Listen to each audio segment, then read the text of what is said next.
Well, welcome to session 1 of the Story Hive, the Beginner's Guide to Writing. Now, I'm going to try and keep these instructional videos quite brief, but bear with me as there's quite a bit to cover. But always feel free just to pause or stop and dive right back in later, okay?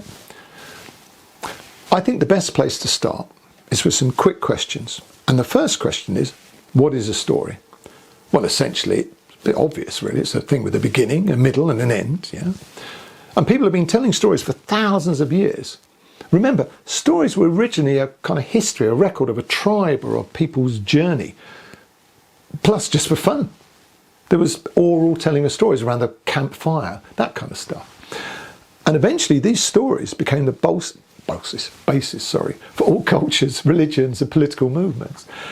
And some became plays and they were acted out. But then history moved along. And they became a very important part of national identity and entertainment as well. And of course, a distraction from the world of work and general living.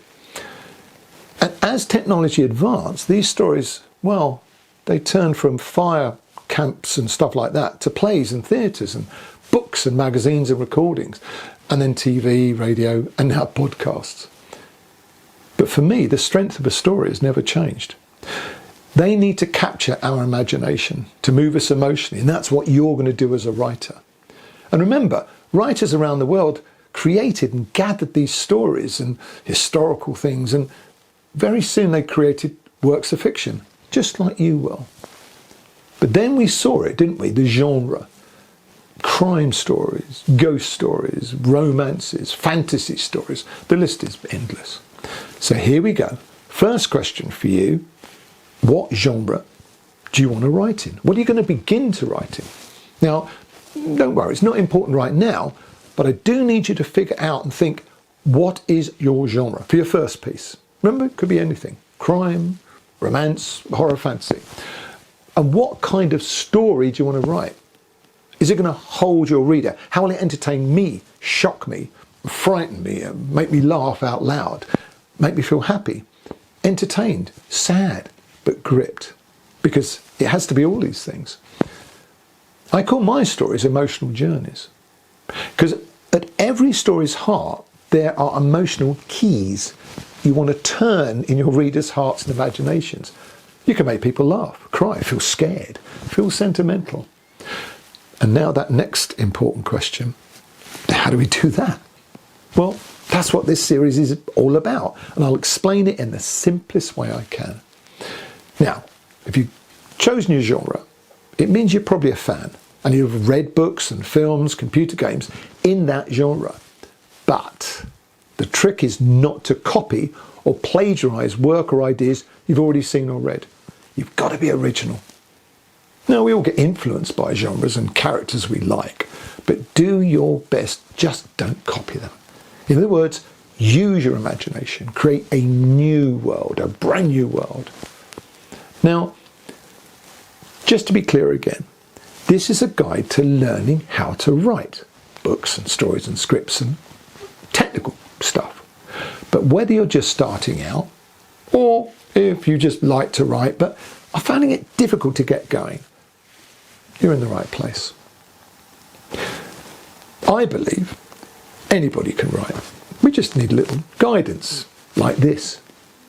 Think of me like a writing Google, but with a cup of tea. I'm convinced I've got the information you need, so let's break it down. Now, firstly, there's lots of these helpful computer writing programs now. You can buy them, you can get free downloads. We'll talk about those as we go. But I wanted to start off by making it clear that to get going, these are not a bad idea. Because suddenly you don't have to worry about spelling or grammar or punctuation, because these things help if you're not very good at that stuff. But they'll help you, and this is what I love about it, learn the rules as you go. And then you'll just get better and better. Now, getting one of these programs, I think, for new writers is a great idea, because it's a tool that can help, I believe. It's not essential if you don't like it, though. I mean, I don't use them myself, but I'm a bit old school. I like a blank sheet and a head full of ideas just dying to be put onto that blank sheet of screen in front of me. But that's me. Importantly, as we go, just to help me better explain my thoughts, I'm going to use some of my own written works and some other well-known stories as examples just throughout this particular guide series. So before our next session, I'm going to set you a little exercise. I'm going to ask you to write a series of bullet points that describe a story idea. Keep it simple. For example, very quiet gentleman gets fired from bank. Man feels very angry. Man decides to rob bank, makes plan, carries out plan, and then there's a twist ending. In other words, these bullet points are like a little map to show you what you're trying to write. And of course, your job is to take the reader on a journey where they may not be able to figure out the ending. But the bullet points are a roadmap. They keep us knowing where we and the story are going. I'm going to repeat myself quite a lot in these videos, so my first repetition will be in that bullet point plan. You generally find the first ending idea you have isn't always the one you end up with, but that's the joy of creative writing. See, a new idea often occurs as you're going through each bullet pointed part of your plan. Be open to this. Don't get fixated on one ending. Now, that's it for session 1. So I'm going to leave you with my normal thought of happy writing.